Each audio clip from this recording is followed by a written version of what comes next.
अयोध्या में चढ़ावा चोरी के आरोपियों को लेकर भी एक और बड़ा खुलासा हुआ है। पुलिस की पूछताछ में सामने आया है कि चढ़ावा चोरी के आरोपी शेयर बाजार में भी पैसा लगाते थे। इन पैसों को पहले जानकार रिश्तेदारों के अकाउंट में जमा कराते थे, फिर ये उसी पैसे को अपने अकाउंट में ट्रांसफर करवाते थे ताकि पैसों का सोर्स छुपे और नंबर 1 की रकम दिखाई जा सके। इसी को देखते हुए पुलिस ने आरोपियों के रिश्तेदार और दोस्तों के करीब 2 दर्जन अकाउंट को फ्रीज करवा दिया है। तीनों आरोपी पूछताछ के बाद जेल भेजे जा चुके हैं। पुलिस को शक है कि कुछ लोकल सराफा चोरी वाला सोना गलाते थे। इस लिहाज से पुलिस अब आगे की जांच कर रही है। राम मंदिर चढ़ावा चोरी की जांच अयोध्या पुलिस ने तेज कर दी है। अब अयोध्या पुलिस की रडार पर एसबीआई बैंक के कर्मचारी हैं। पुलिस ने बैंक के कुछ कर्मचारियों को नोटिस दिया है। पुलिस इनसे जल्द पूछताछ कर सकती है। इसके साथ ही पूर्व ट्रस्टी अनिल मिश्रा से भी इसी हफ्ते पूछताछ हो सकती है। वहीं चढ़ावा चोरी के 3 आरोपी अनुकल्प, लवकुश और करुणेश की रिमांड खत्म हो गई है। रिमांड खत्म होने के बाद तीनों आरोपियों को फिर से अयोध्या जेल भेज दिया गया है। 40 घंटे की रिमांड के दौरान आरोपियों के ठिकानों से पुलिस ने भारी मात्रा में कैश, सोने के जेवर, एक कार और कुछ अहम पेपर बरामद किए हैं। इसके साथ ही आरोपियों ने पुलिस पूछताछ के दौरान बताया कि आखिर ये लोग कैसे चढ़ावे की चोरी करते थे। आरोपियों ने पुलिस को बताया कि ये लोग नोटों की गिनती से पहले ही नोटों की चोरी करते थे। आरोपियों ने बताया है कि वो नोटों की गिनती से पहले ही नोट चोरी कर लिया करते थे। सीसीटीवी कैमरों से बचते हुए चोरी की गई रकम को जुराब, जूतों और जेब में छिपाते थे। एसआईटी ने 70 बार सीसीटीवी में कर्मचारियों को नोटों के बंडल अपने कपड़ों और जूतों में छिपाते हुए पकड़ा है और इसी आधार पर अब आगे की पूछताछ जो है वो करी जा रही है। राम मंदिर में वीआईपी दर्शन को लेकर भी एक बड़ी खबर आ रही है। वीआईपी पास जारी करने की पावर अब महंत दिनेंद्र दास को दे दी गई है। दिनेंद्र दास की आईडी सिस्टम में एक्टिवेट की गई है। इनके रिकमेंडेशन पर वीआईपी दर्शन पास जारी हो सकेंगे। चंपत राय, अनिल मिश्रा और गोपाल राव की आईडी डीएक्टिवेट कर दी गई है। राम मंदिर में वीआईपी दर्शन के लिए ट्रस्ट की सिफारिश जरूरी है। ऐसे में अब ये जिम्मेदारी महंत दिनेंद्र दास को दे दी गई है। तो ये बड़ी खबर इस वक्त आपको बता रहे हैं। महंत दिनेंद्र दास को अब वीआईपी पास जारी करने की जिम्मेदारी दे दी गई है।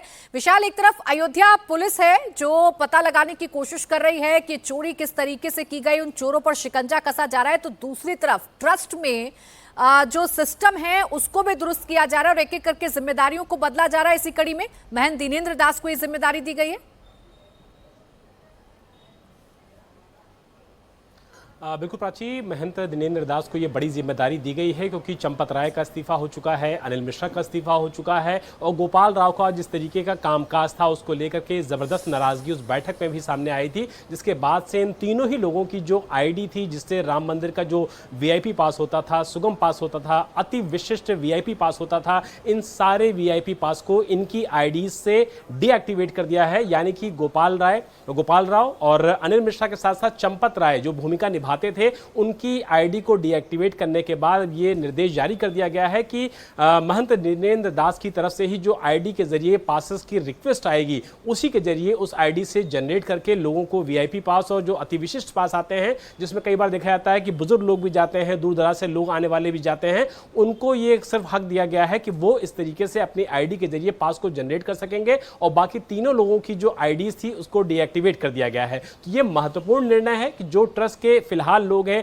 जिनके ऊपर किसी तरीके के आक्षेप नहीं लगे हैं, जिनकी कार्यशैली अच्छी रही है, उनको न सिर्फ बड़ी जिम्मेदारी दी जा रही है बल्कि उनको अवलोकन की भी जिम्मेदारी दी जा रही है ताकि भविष्य में इस तरीके की घटनाओं से न सिर्फ बचा जा सके बल्कि जो बड़ा ट्रस्ट के ऊपर आरोप लगा उस आरोप को भी दिखाया जा सके कि हमने जो कार्रवाई की है वो पूरी तरीके से ट्रांसपेरेंट है, कोई भी इसको बाहर से देख सकता है, चीजों को समझ सकता है। और ये बिल्कुल इंश्योर करने वाली बात कही जा रही है कि जिस तरीके से आउटसोर्सिंग कर्मचारियों को वहां से हटाया गया, जिस तरीके से नियमित कर्मचारियों को वहां पे जिम्मेदारी दी जा रही है, अब उनके ऊपर जो लेयर लगाई गई है निगरानी की उसमें भी न सिर्फ बढ़ोतरी की गई है बल्कि रोटेशन पॉलिसी को भी लागू किया गया है। निगरानी भी दुरुस्त कर दी गई है, जिम्मेदारियां भी बदल दी गई हैं ताकि राम भक्तों की आस्था के साथ खिलवाड़ ना हो और ट्रस्ट पर जो एक ट्रस्ट का संकट गहरा गया था कहीं ना कहीं उसको भी दुरुस्त किया जाए। शुक्रिया आप दोनों का।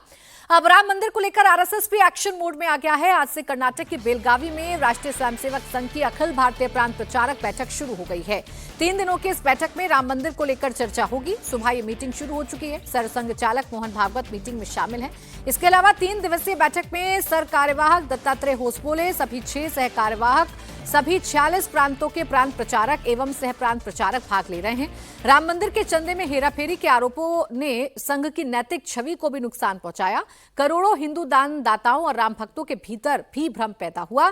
असमंजस और गुस्से को दूर करना अब संघ चाहता है। उनका भरोसा वापस जीतना संघ के लिए कठिन परीक्षा बना हुआ है। इसी को लेकर बैठक में मंथन किया जा रहा है। राष्ट्रीय स्वयंसेवक संघ आरएसएस की अखिल भारतीय प्रांत प्रचारकों की बैठक बेलगावी में शुरू हो चुकी है। मैं फिलहाल संत मीरा प्राइमरी स्कूल के बाहर हूं, जहां पर इस बैठक का आयोजन किया गया है। संघ के सरसंघ चालक मोहन भागवत और तमाम पदाधिकारियों की अगुवाई में इस बैठक को यहां पर बुलाया गया है। हालांकि जो प्रांत प्रचारकों की बैठक होती है, जिसमें 136 से ज्यादा प्रांत प्रचारक जो है वो हिस्सा ले रहे हैं, साथ ही संघ से प्रेरित जो 32 संगठन है, जिसमें बीजेपी भी शामिल है, उनके राष्ट्रीय संगठन महामंत्री इस बैठक का हिस्सा होते हैं। यहां पर बीएल संतोष भी इस बैठक में शामिल हुए हैं। ये एक अर्धवार्षिक बैठक होती है अगर संगठन के प्रारूप को समझें तो, जिसमें साल के शुरुआत में जो अखिल भारतीय जनप्रतिनिधि सभा की बैठक होती है, उसमें जो गोल सेट किए जाते हैं, उस जो लक्ष्य को किस तरह से हासिल करना है, उस पर एक फीडबैक सेशन इस प्रांत प्रचारक जो है बैठक को समझा जा सकता है। यहाँ पर वो फीडबैक लिया जाता है कि जो लक्ष्य निर्धारित किए गए थे वो कहाँ तक अर्धवार्षिक जब आधे साल पे पहुंचे तो कहाँ तक पहुंचे हैं। साथ ही क्योंकि अब संघ का शताब्दी वर्ष चल रहा है, तो इसीलिए यहाँ पर जितने भी लक्ष्य निर्धारित किए गए हैं, खासतौर पर संघ के विस्तार को लेकर, तो उस पर किस तरह से कौन कौन से राज्य से क्या फीडबैक मिल रहा है, कौन सा राज्य जो है वहां पर पिछड़ा है और कौन से राज्य ने उन्नति की है, उसके बारे में मुक्त चर्चा यहाँ पर होती है।